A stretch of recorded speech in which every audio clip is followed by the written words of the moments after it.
आज है 5 जुलाई 2025, दिन शनिवार। न्यूज 80 पर यूपी की सुर्खियों में आपका स्वागत है। चलिए देखते हैं यूपी की 15 खबरें फटाफट अंदाज में। UP government jobs. ग्राम विकास अधिकारी बनने के लिए अब CCC कोर्स अनिवार्य। उत्तर प्रदेश सरकार ने ग्राम विकास अधिकारी सेवा नियमावली 2025 को मंजूरी दे दी है।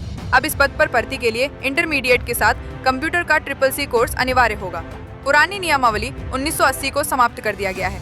नियमों के अनुसार ये सेवा राज्य अधीनस्थ अराजपत्रित होगी और ट्रांसफर एक जिले से दूसरे में संभव होगा। इसके अलावा यूपी सिडको में ग्रुप ए पदों की भर्ती अब यूपी PSC करेगा और पुलिस विभाग को 345 नए वाहन मिलेंगे। भाषा संस्थान में सेवानिवृत्ति आयु 60 वर्ष की गई। फार्मा उद्योग पर संकट। नए नियमों से जिले की 15 दवा फैक्ट्रियों पर बंद होने का खतरा। स्वास्थ्य मंत्रालय की नई GMP गाइडलाइन से जिले के फार्मा उद्योग पर संकट गहरा गया है। नई व्यवस्था के तहत दवा निर्माण इकाइयों को 1 वर्ष में पूरी तरह WHO GMP मानकों पर अपग्रेड करना अनिवार्य है, जिसकी शुरुआती लागत 1 करोड़ से अधिक है। इससे जिले की 15 से अधिक छोटी दवा फैक्ट्रियां बंदी की कगार पर हैं। उद्यमियों का कहना है कि सरकार ने कर्ज या वित्तीय मदद की कोई योजना नहीं दी, जिससे MSME इकाइयों के सामने अस्तित्व का संकट है। कई यूनिटों ने उत्पादन बंद कर दिया है, केवल इंजेक्शन निर्माण वाली इकाइयां ही सक्रिय हैं। वृंदावन योजना में बनेगा centralize city bus terminal. 380 crore की मंजूरी। लखनऊ की वृंदावन योजना सेक्टर 9 में 7.6 एकड़ में सेंट्रलाइज सिटी बस टर्मिनल बनाया जाएगा, जिसकी लागत 380 करोड़ रुपए है। यहाँ से 141 इलेक्ट्रिक और 52 CNG बसों का संचालन होगा। टर्मिनल 3 साल में तैयार होगा और इसे PPP मॉडल पर बनाया जाएगा। यात्रियों के लिए parking, AC waiting hall, kiosk, food stall, bank, ATM, medical room और मॉल जैसी आधुनिक सुविधाएं होंगी। परियोजना पूरी होने पर राजधानी में बस संचालन सुगम होगा और सार्वजनिक परिवहन को मजबूती मिलेगी।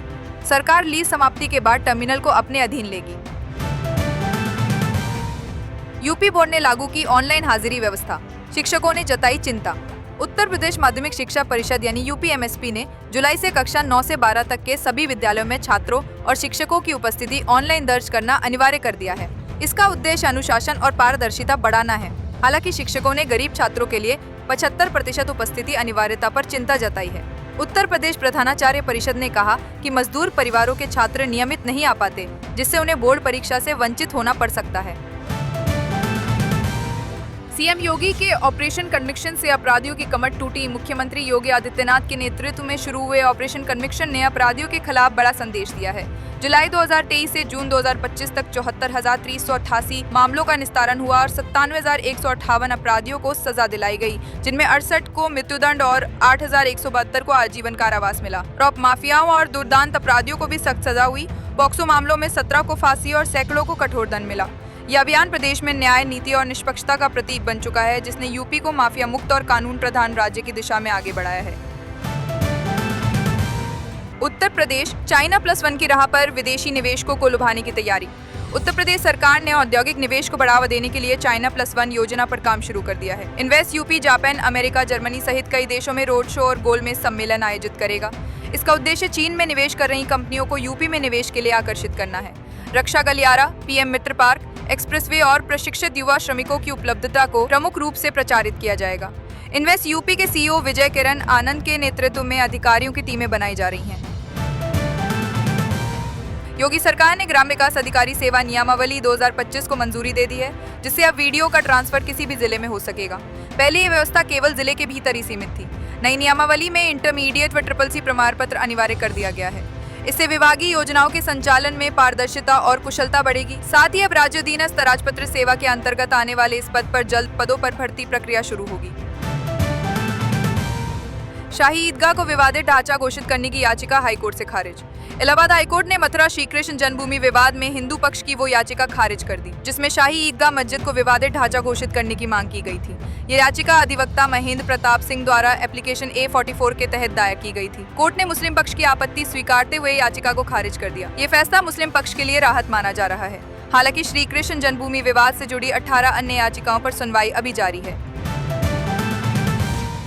अच्छी सैलरी के साथ स्थायी नौकरी का मौका। बैंक ऑफ बड़ौदा ने लोकल बैंक ऑफिसर LBO के PEN-100 पदों पर भर्ती के लिए आवेदन मांगे हैं। ऑनलाइन आवेदन प्रक्रिया 4 जुलाई 2025 से IBPS वेबसाइट पर शुरू हो चुकी है। चयन प्रक्रिया में लिखित परीक्षा, ग्रुप डिस्कशन और इंटरव्यू शामिल है। चयनित अभ्यर्थियों को 48,480 से 85,920 तक वेतन मिलेगा। स्थानीय भाषा का ज्ञान अनिवार्य है। ये भर्ती राज्यवार पोस्टिंग के साथ स्थायी आधार पर की जाएगी। यूपी में आउटसोर्सिंग कर्मियों को मिला बड़ा तोहफा। योगी सरकार बनाएगी अपकॉस निगम।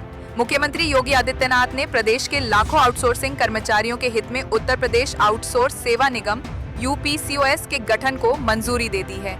ये निगम कर्मचारियों को समय पर वेतन, EPF, ESI लाभ, पारदर्शी भर्ती प्रक्रिया और सामाजिक सुरक्षा सुनिश्चित करेगा। मुख्यमंत्री ने निर्देश दिए कि निगम 5 तारीख तक सैलरी सीधे बैंक खाते में भेजेगा।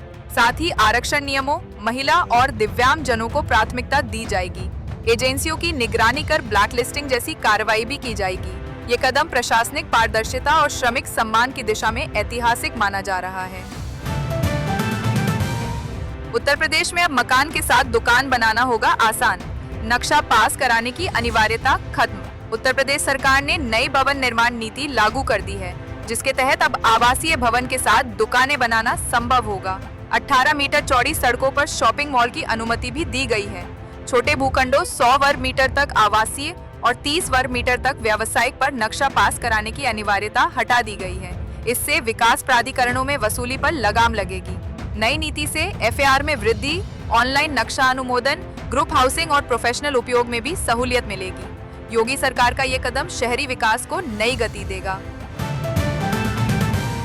सपा जल्द कर सकती है उम्मीदवारों की घोषणा, अखिलेश यादव ने दिए संकेत। 2027 के विधानसभा चुनाव को लेकर समाजवादी पार्टी रणनीति बनाने में जुट गई है। सपा अध्यक्ष अखिलेश यादव ने संकेत दिए हैं कि पार्टी समय से पहले उम्मीदवारों की घोषणा कर सकती है। उन्होंने कहा कि हर सीट पर समीकरण, जानकारी और राय लेकर ही फैसला होगा, ताकि प्रत्याशी को क्षेत्र में काम करने का पर्याप्त समय मिले। अखिलेश ने बीजेपी की चुनावी रणनीतियों से सीखने की बात भी कही। साथ ही बिहार की वोटर लिस्ट प्रक्रिया और स्वयंसेवकों की तैनाती पर सवाल उठाते हुए तेजस्वी यादव को पूर्ण समर्थन देने का ऐलान किया। लखनऊ में सभी सीटों पर जोर लगाएगी BSP। महानगर इकाई को मिली जिम्मेदारी। उत्तर प्रदेश में आगामी पंचायत चुनाव को लेकर बहुजन समाज पार्टी ने रणनीति बनानी शुरू कर दी है। लखनऊ की सभी जिला पंचायत सीटों पर प्रत्याशी उतारने की जिम्मेदारी महानगर इकाई को सौंपी गई है। BKT विधानसभा में पार्टी पदाधिकारियों के साथ मंथन शुरू हो गया है। बसपा नेता सरवर मलिक ने दावा किया कि इस बार पार्टी मजबूत जनाधार के साथ उभरेगी। कार्यकर्ता गांव-गांव जाकर संगठन को मजबूत कर रहे हैं। बसपा मानती है कि पंचायत चुनाव का असर 2027 विधानसभा चुनाव पर भी पड़ेगा, इसलिए कोई कसर नहीं छोड़ी जाएगी। गंगा का जलस्तर 1 मीटर बढ़ा, नाव संचालन पर रोक। कानपुर में गंगा नदी का जलस्तर बीते 24 घंटे में 1 मीटर बढ़कर 110.74 मीटर पहुंच गया है, जिससे बाढ़ का खतरा मंडराने लगा है। चितामली बिंदु 113 मीटर के करीब पहुंचते ही सिंचाई विभाग ने सभी 30 गेट खोल दिए और नावों के संचालन पर रोक लगा दी है। जिलाधिकारी ने गंगा किनारे के गाँव में सतर्कता के निर्देश दिए हैं। बावजूद इसके कुछ घाटों पर अवैध रूप से नावें चल रही हैं। प्रशासन ने लाइफ जैकेट, नाव पंजीकरण और PA सिस्टम से चेतावनी सहित कई सख्त आदेश जारी किए हैं।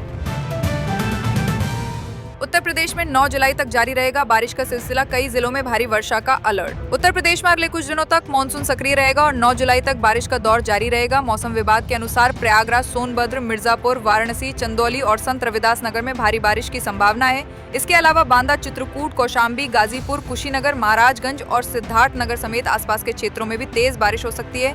प्रशासन ने संबंधित जिलों में अलर्ट जारी कर लोगों से सतर्क रहने की अपील की है। किसानों और ग्रामीणों को वर्षा से राहत मिलने की उम्मीद है।